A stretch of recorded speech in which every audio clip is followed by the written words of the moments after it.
All right, so everybody has a garden that looks like this. They get away on you. I'm here at my friend's garden and we're going to have a go at cleaning up her bathtub. She uses for various things on the edge of her veggie garden. I wanted to show what we will do about fixing up this garden and getting it ready for spring. We're in July, so this is a perfect time to dress up a garden like this, get it mulched and composted, so it's ready to plant in come springtime. Now this is full of grass, and grass is probably one of my most hated weeds, I guess. You can't just top it and drop it. The root mat will keep on growing, so you do actually have to lift it out of the soil. But what we're going to do here is we're going to lift up all this grass. There's some wood chip nearby. We're going to put some of that in on top, and then the weeds we took out, and set up a composting layer that can start prepping this garden for springtime. And then we can just leave it alone until we're ready to plant into it later on. All right, just to show a little bit how I do my weeding. Grass I'm pulling out by the roots, but I'm actually leaving behind this one here, which is clover. It fixes nitrogen. Nitrogen is one of your key plant nutrients. It mostly corresponds to leaf growth. It's a very handy thing to have in your soil. We usually apply it as synthetic fertilizers. But clover makes it by capturing nitrogen out of the air and fixing it into the soil. So I'm going to leave those there because they are currently feeding this soil, and until they get in the way of the plants that we're actually going to plant later, they're a great one to just leave be. They form a nice big mat. They help protect the soil while they're here, and they feed it at the same time.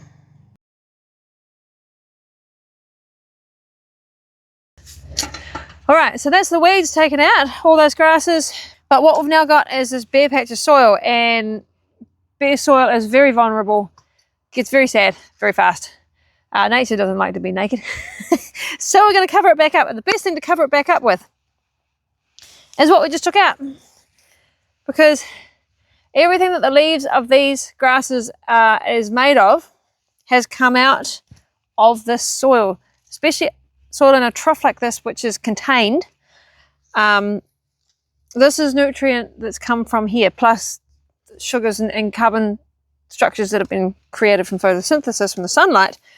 But this nutrient is out of here. So if we took this away and throw it away somewhere, we are taking that nutrient permanently out of this soil here. We could take it, put it in a compost bin, bring it back as compost later. That also works. But what we're actually going to do is we're going to return some of it back to the soil here, and it's going to compost down on top of here, ready for springtime for planting, and it'll become soil and bring that nutrient back into the soil and refresh it.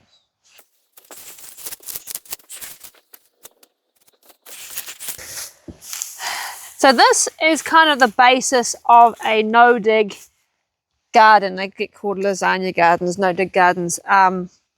I did loosen this with the garden fork a bit just to help lift those roots out, but I haven't turned it over, I haven't stirred it up. I've kind of leveled the soil. There were some low patches and things. But this is the concept. We're going to put a new load of soil food, really, in on top of here. And this is going to be our new layer green mulch. You can do this on a fresh garden with thin layer of lawn clippings, weeds from other places, that kind of thing.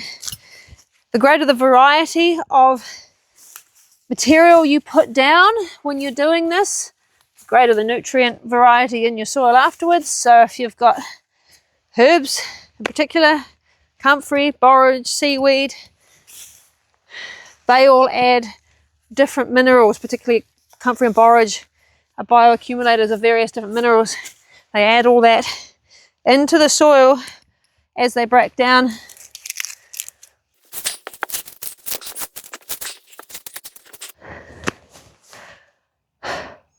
Okay, so everything I just pulled out, I've now torn up and put back in. This was all fairly small plants, weeds, bits of grasses, so I've just sort of torn it up by hand and put it in. But if you've got quite bulky stuff, you can run over it with a lawnmower, or if you've got a wood chipper or something like that, put it through a chipper and just break it up small. The smaller something is, the faster it will compost. But considering it's July and we are 3 or 4 months before we're going to really be planting much, this, the chunky stuff, is not a problem. But we're not going to leave it like this, especially with these grasses in here that are pretty tenacious, and they will want to regrow if given the opportunity. I've got one more layer we're going to put down next. Now for the last layer for the moment, I've got a big barrow load of actually very decomposed wood chip. Now I know some people are reluctant to put wood chip on their gardens. It is probably better suited to around fruit trees and things like that, but the thought is that fresh wood chip soaks up nitrogen, and it does. In order for it to decompose, in order for the lignins in the wood to decompose, they need more nitrogen than is contained in the wood, so they soak up nitrogen from the surrounding area to break down. They then release that nitrogen back into the soil. It takes a little bit longer. However, well rotted wood chip like this stuff, this is from the bottom of a wood chip heap that's here. It's well broken down. It's actually now becoming a compost and a soil.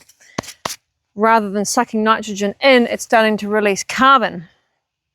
I talk about carbon quite a lot, and the reason for that is we focus a lot on our nutrients, our nitrogen, our potassium, our phosphorus that help our plants grow. And we're forever adding more and more and more of it to the soil, and most of it is not actually going into our plants. A lot of it is being washed out. Carbon, the carbon in your soil holds those nutrients in your soil. Carbon holds water and all those other nutrients and binds them up and keeps them in your soil where they are accessible to the plant and prevents them from washing away. That is why we need high organic material content in our soil, why we want to add carbon to our compost, to our veggie garden beds directly, because that carbon is going to hold on to all those other nutrients for us, means we'll need less of them. We don't have to add them all the time because they're still there in the soil. So we're going to put a layer of wood chip here on top of the weeds that we just put back in.